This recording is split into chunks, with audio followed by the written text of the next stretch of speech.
UNSC report से हुआ पाकिस्तान की आतंकी परस्त नीति का अंतर्राष्ट्रीय पर्दाफाश।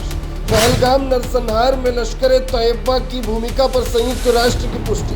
टीआरएफ बहस नकाब, असली चेहरा लश्कर और पाकिस्तानी सेना।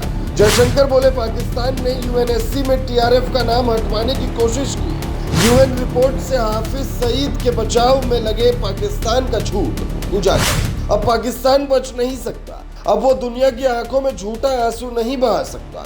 संयुक्त राष्ट्र की रिपोर्ट ने वो कर दिखाया है जो भारत सालों से कहता रहा कि पाकिस्तान आतंक का गढ़ है और लश्कर तैयबा जैसे खूनी संगठन सिर्फ उसकी गोद में पले हुए पालतू भेड़िए हैं। पहलगाम में जो 26 निर्दोष लोगों की हत्या हुई, उसका जिम्मेदार अब सिर्फ टीआरएफ नहीं, सीधे सीधे लश्कर तैयबा और पाकिस्तानी सेना है।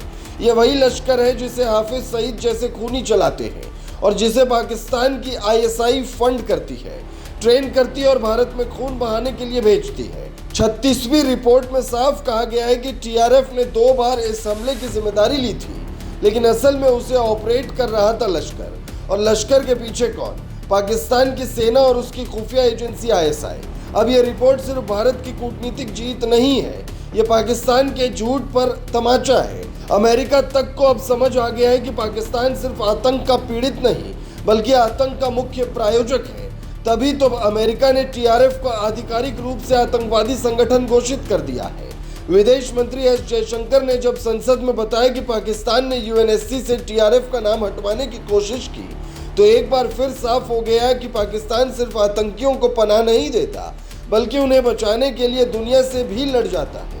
ऑपरेशन सिंदूर में जब भारत ने लश्कर के मुख्यालय को मटिया मोट कर दिया था, तभी पाकिस्तान को मिर्ची लग गई थी। अब जब संयुक्त राष्ट्र ने लश्कर, टीआरएफ और पाकिस्तान की गंदी साजिश को उजागर कर दिया है, तो उसके पास अब बचने का कोई रास्ता नहीं। हाफिज सईद आज भले जेल में होने का नाटक कर रहा हो, लेकिन हकीकत यह है कि लाहौर में उसे आईएसआई के स्पेशल कमांडो सुरक्षा दे रहे हैं। मसूद अजहर, हाफिज सईद, जकीउर रहमान लखवी, ये सब आज भी पाकिस्तान की धरती पर जिंदा है और भारतीयों की जान के पीछे पड़े हैं। इस रिपोर्ट से दुनिया के उन देशों को भी आंखें खोल लेनी चाहिए जो आज भी पाकिस्तान को फंडिंग देते हैं। भारत के खिलाफ जो भी आतंकी कार्रवाई हो रही है, उसके पीछे पाकिस्तान की नापाक सोच और खूनी खेल है। अब समय आ गया है पाकिस्तान को आतंक प्रायोजक देश घोषित किया जाए। इस रिपोर्ट को सिर्फ एक कागज का टुकड़ा समझने की भूल ना करें। यह भारत की चेतावनी है, ये लोकतंत्र की ललकार है और ये आतंक पर निर्णायक प्रहार का संकेत है।